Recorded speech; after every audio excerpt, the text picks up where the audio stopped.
Next question number 24.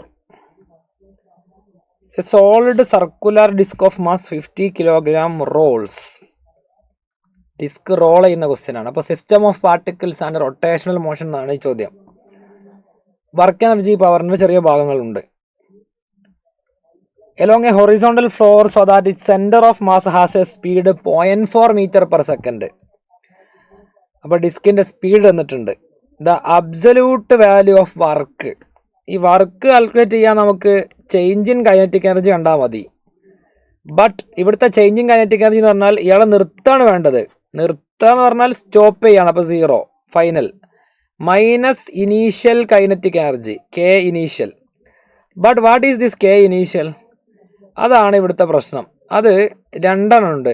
ഒന്ന് കറങ്ങുന്നതുകൊണ്ടുള്ള rotational kinetic energy ഉണ്ടാവും, നീങ്ങുന്നതുകൊണ്ടുള്ള linear kinetic energy ഉണ്ടാവും. അപ്പോൾ half mv² half i⍵² add ചെയ്യണം. ഡിസ്ക് ആയതുകൊണ്ട് നമുക്ക് ക്വസ്റ്റ്യൻ ഒന്ന് ചെയ്ത് നോക്കാം. ഡിസ്ക് ആയതുകൊണ്ട് മൈനസ് അവിടെ നോട്ടെ. Half mv².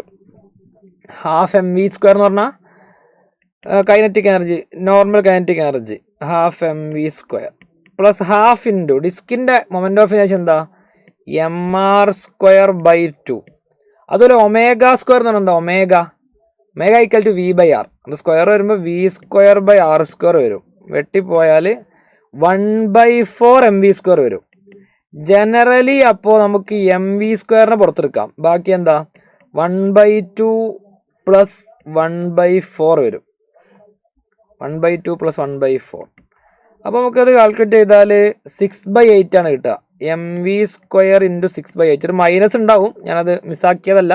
അത് വർക്ക് ഡണിൻ്റെ പിന്നെ പോസിറ്റീവ് വർക്കിൻ്റെ നെഗറ്റീവ് വർക്കിൻ്റെ അതിനെ സൂചിപ്പിക്കുന്നത്. ഇവിടെ വർക്കിൻ്റെ വാല്യൂ ആണ് ചോദിച്ചത്, അതുകൊണ്ട് അത് ആവശ്യമില്ല. അപ്പോൾ നമുക്ക് കാൽക്കുലേറ്റ് ചെയ്യാൻ വർക്ക് എന്ന് പറഞ്ഞാൽ m എത്രയാ 50 ഇൻറ്റു v² എത്രയാ 0.4ൻ്റെ സ്ക്വയർ. അപ്പോൾ 60 ഇൻറ്റു 10⁻² ഇൻറ്റു 6/8.